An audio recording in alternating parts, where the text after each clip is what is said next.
ভেনেজুয়েলার স্বরাষ্ট্রমন্ত্রী দিওসদাদো কাবোলোর সঙ্গে গোপনে যোগাযোগ রেখেছিল মার্কিন প্রেসিডেন্ট ডোনাল্ড ট্রাম্পের প্রশাসন। রাজধানী কারাকাস থেকে সামরিক অভিযানে প্রেসিডেন্ট নিকোলাস মাদুরোকে ক্ষমতাচ্যুত করার কয়েক মাস আগেই এই যোগাযোগ শুরু হয় এবং অভিযানের পরও তা অব্যাহত রয়েছে বলে জানিয়েছেন সংশ্লিষ্ট একাধিক সূত্র।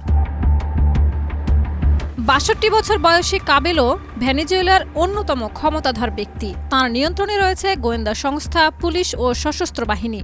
মাদুরো ক্ষমতাচ্যুত হলেও এই নিরাপত্তা কাঠামো অক্ষত রয়েছে।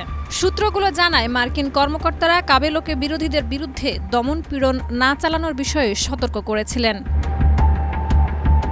মাদুরো ও কাবেলো দুজনের বিরুদ্ধেই যুক্তরাষ্ট্রে মাদক পাচারের অভিযোগ রয়েছে।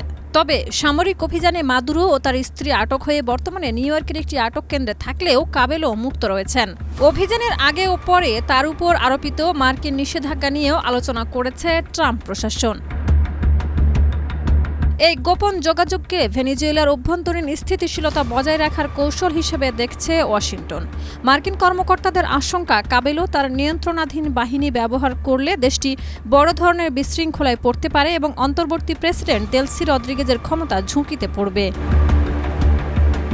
মাদুরো পরবর্তী ভেনেজুয়েলায় ট্রাম্প প্রশাসন মূলত দেলসি রদ্রিগেজের উপর ভরসা করলেও পরিস্থিতি মোড় ঘোরানোর ক্ষমতা কাবেলোর হাতেই রয়েছে বলে মনে করা হচ্ছে। প্রকাশ্যে কাবেলো রদ্রিগেজের প্রতি আনুগত্য প্রকাশ করে চলেছেন এবং ট্রাম্পও তার প্রশংসা করেছেন। প্রয়াত প্রেসিডেন্ট হুগো চ্যাভেজের ঘনিষ্ঠ সহযোগী কাবেলো একসময় সেনাবাহিনীর কর্মকর্তা ছিলেন। তার প্রভাব রয়েছে সামরিক, বেসামরিক গোয়েন্দা সংস্থা ও সরকারপন্থী মিলিশিয়াদের উপর। অতীত দমন-পীড়নের রেকর্ড এবং রদ্রিগেজের সঙ্গে সম্ভাব্য ক্ষমতার দ্বন্দ্ব নিয়ে তাকে ঘিরে এখনও উদ্বিগ্ন মার্কিন প্রশাসন।